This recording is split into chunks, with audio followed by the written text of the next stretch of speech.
man by the living God, and it is there to stay.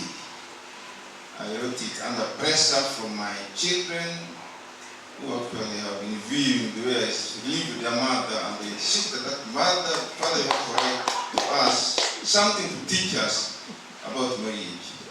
And this is what I did, and I told them, I'll not do it to you alone, I also do it to the whole world. And it has been read, and what worries me that people don't criticize it.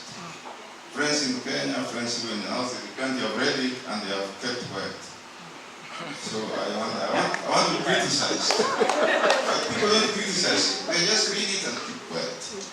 So anybody with a criticism, anybody that needs to return a copy, please, you are free to come and give. Okay, save our society from broken marriages.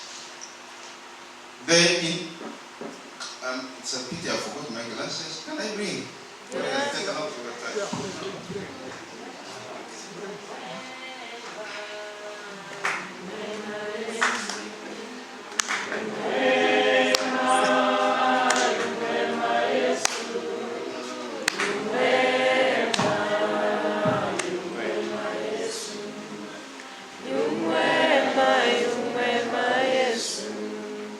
Thank you. Save our society from broken marriages. The institution of marriage, which fundamentally originated from the Garden of Eden, will never die or be reduced to a mere contract, as some curtains of the present time have put it. It is there to stay now and forever. The Bible tells us that in the beginning, when God was through with his task of creation, and in the Garden of Eden, he took a wet soil and created man. He then assigned him to be in charge of all the creatures in that land of Eden, and also to till it. On realization that man was lonely and could not perform his duties effectively, he made him a helper out of his own bone and flesh. Man, upon seeing his helper, fell in love with her and named her woman, meaning taken from man. By doing that, God instituted marriage. Marriage must therefore be treated as a sacred union and should never originate from cohabiting or a come-we-stay relationship, as is the order of the day in our contemporary societies today. Cases of infidelity, violence, separation, and subsequent divorce in our present marriages are all blamed on improper foundation for a marriage relationship. It is, however, very important to note that marriage can be a very enjoyable relationship, particularly when one works with a compatible partner rather than a teammate. Any marriage relationship that is not founded on natural love is bound to fail. Love, the way some legendary cleric had put it, is not a platitude and should never be turned into a popular slogan. According to the late Anglican Bishop John Henry Okoyo, love motivates and activates a person into seeking that which is good for others, even if it means suffering. He went ahead to state that when you are in love, you must be prepared to take all possible risks, because even God, whom we serve, loved the world so much that he took a very big risk by bringing his only one son, Jesus Christ, to die for the sins of the world.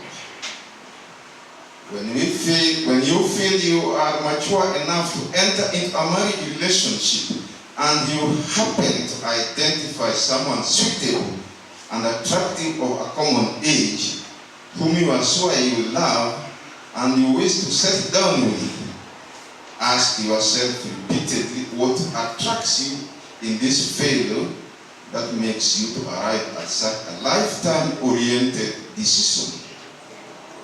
Is it his/her complexion, good look, or physical beauty that you like? Is it the educational level and the kind of job/office he or she is occupying that has attracted you? Lastly, is it his or her personality or the background of the parents, basing on their position and the amount of wealth they possess, that has all drawn your attention and attracted you? Quite a number of questions which may not all get clear answers. One thing that must be noted is that whatever secret thing you liked on your spouse that has ended you in a marriage relationship cannot stand on its own. It must be maintained until death does you part. If it is beauty or good look that attracted you, and so it is always in place and the budget for the materials required for its maintenance. Yes.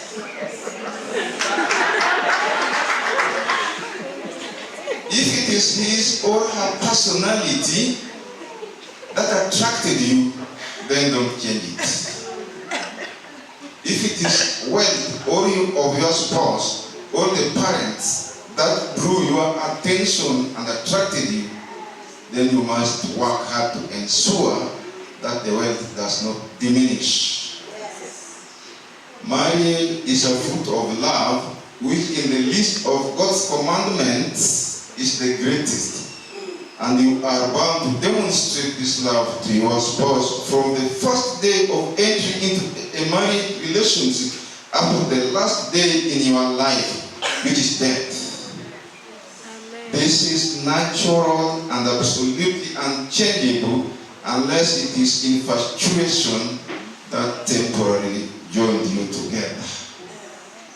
Questions such as when is love, which action is love, and what does love demand should always be looked into as a practical approach to sorting out challenges that you may encounter in your marriage relationship, brought about by relatives from both sides, children you are blessed with, socioeconomic problem, parents, and even colleagues at a working place.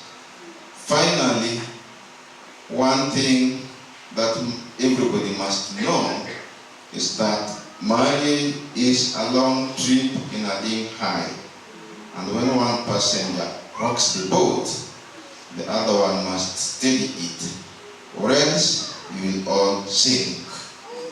Thank you.